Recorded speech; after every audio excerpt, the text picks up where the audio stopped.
ना पत्थर पे बैठ के जाप करना चाहिए, ना ऊन के आसन पे बैठ के जाप करना चाहिए, ना प्लास्टिक के आसन पे करना चाहिए। इसका दुष्फल भी क्या होता मैं कल आपको बता दूंगी, मैं नोट से लेके नहीं आई, उसका हमें रोज स्मरण की आवश्यकता भी नहीं रहती। तो एक घास होती है, पर जो घास की चटाई जिसमें चारों तरफ लाल पट्टी लगी रहती वो नहीं, अलग होती है। धर्मासन देखना तो मेरे पास आ जाना, मेरे पास है, जापानी में उपयोग करते हैं। तो उस आसन पे बैठ के करना चाहिए। चलिए, अगर तगर से मिश्रित धूप, अगर तगर से मिश्रित धूप, समय में पौर्वाण्य, माला स्फटिक की माला, समय अवधि 7 दिन, जाप संख्या प्रतिदिन 1000, जाप संख्या प्रतिदिन 1000, ब्रैकेट में लिख लें काव्य रीतिमंत और जाप।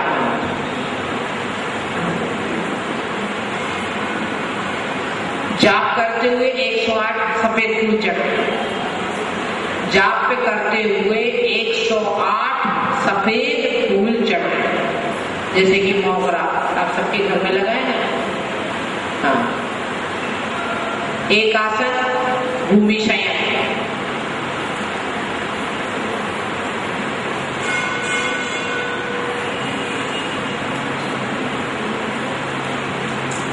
इसका फल है कि साधना करने के बाद जल में डूबता नहीं है, तेज बहाव वाले पानी में बहता नहीं है।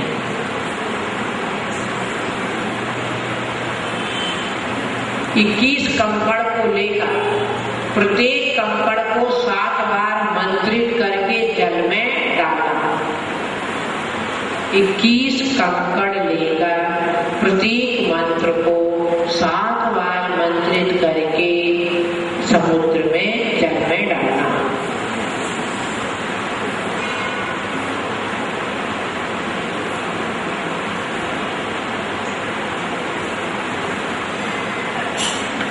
अब आपको कुछ पूछना है तो पूछ लीजिए।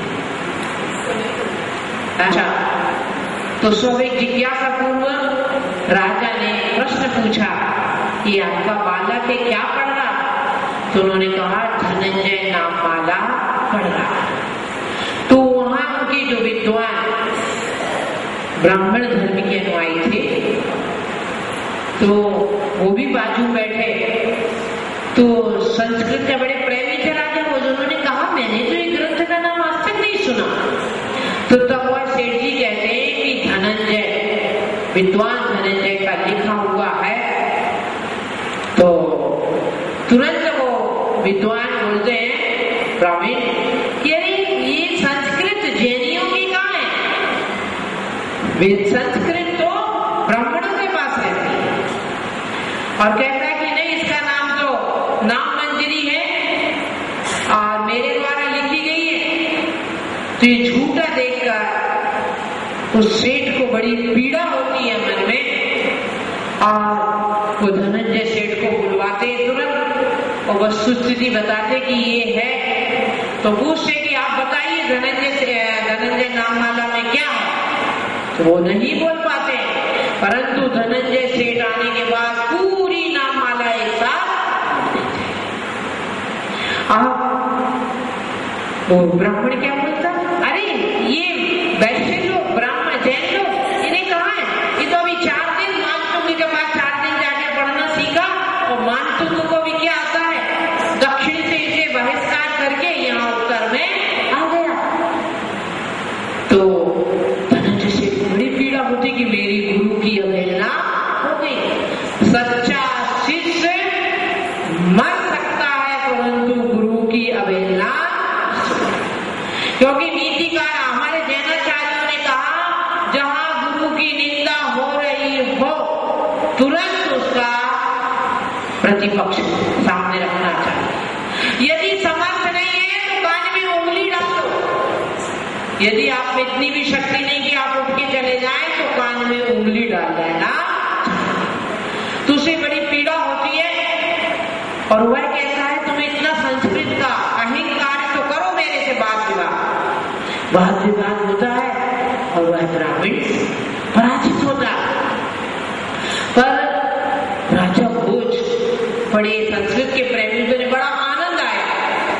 तो चाहते तो वहां उसको पूरा कर सकते थे, परंतु वह कहता है कि नहीं, ब्राह्मण क्या कहता, मैं तुम्हारे से वाद विवाद नहीं करूंगा, तुम्हारे गुरु के पास पहुंचते वाद विवाद होता है। तो पहले वो राजा उसको यहाँ बुलाना चाहते, कहां पर, दरबार में, परंतु जैन मुनि दरबार में आते नहीं।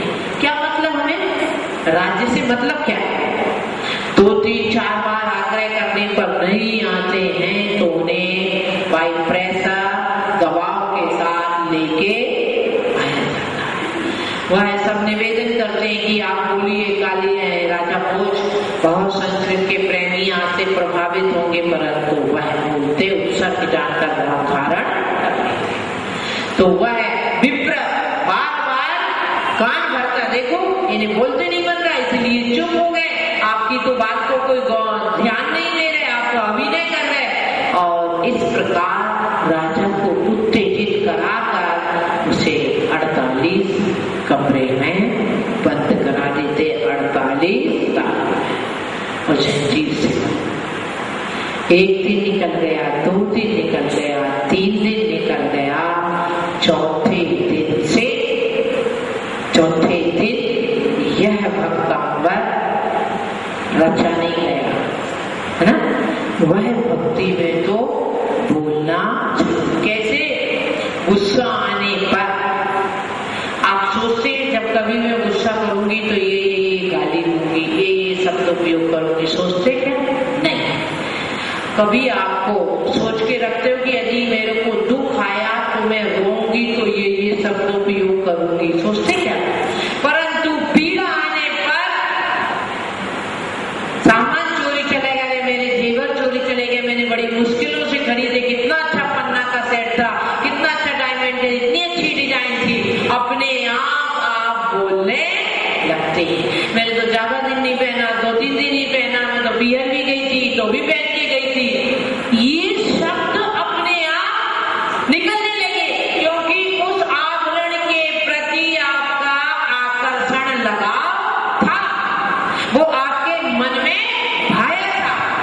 ठीक यही स्थिति मानवताचार्य की थी कि वह भक्ति में तल्लीन हुए, भक्ति में बिल्कुल दत्तचित्त हो गए, तो स्वाभाविक उनके मन से शब्दों की यह काव्य धारा प्रस्फुटित हो गई। बुद्धिपूर्वक अब मैं काव्य रचना करता हूँ ऐसा नहीं। अन्य जगह आपको चित्रों में मिलता है कि मानवताचार्य बैठे और एक कागज पर लिख रहे हैं, वह चित्र ठीक नहीं है। तो आपका समय हो गया, मुझे कथा सुनानी है ना, इन दो की, कि इससे संबंधित जो कथा है आए 1-आधे मिनट में कहते आपको हम छुट्टी करते हैं। कि एक व्यक्ति सुदत्त नाम का सेठ था। कल्पना कीजिए उस जगह आप भी हो सकते हैं। खूब अच्छा काम करता, सबके दुख सुख में हाथ बटाता, सबके साथ बड़ा मधुर व्यवहार करता, सबके जिस प्रकार से उसे बड़ों की विनय करना वैसे करता, फिर भी उसको प्रशंसा और प्रसन्नता नहीं मिलती। लोग अच्छा, आपके जीवन में बहुत बार ऐसा होता है, हम खूब सारा काम करते हैं परंतु फिर भी कहीं यश मिलता नहीं। वह बड़ा दुखी था, इस बात से मुनि महाराज के पास गया और मुनि महाराज को निवेदन किया कि गुरुदेव मैं क्या करूं, मुझे इन परिस्थितियों में बहुत जूझना पड़ता है। तब मुनि महाराज कहते हैं कि आप इसी 3-4 काव्य का तीसरा चौथा काव्य और रिद्धि मंत्र और जाप, इनका 31 दिन तक पठन करेंगे तो निश्चित ही आपको लोग पसंद करेंगे, आप आपकी प्रशंसा होगी, आपको यश मिलेगा। और ऐसा वह व्यक्ति ऐसा करता है, सफलता मिलती है, फिर वह अपने जीवन में इस भक्तांबर के विशेष अनुरागी हो जाता है। प्रतिदिन अपने जीवन में भक्तांबर का जाप पाठ आदि करने लगता है। तो आज मैंने इस कथानक को बहुत संक्षिप्त कहा क्योंकि सभी को मालूम है। कल मैं आपको बताऊंगी भक्तांबर का शाब्दिक कलेवर।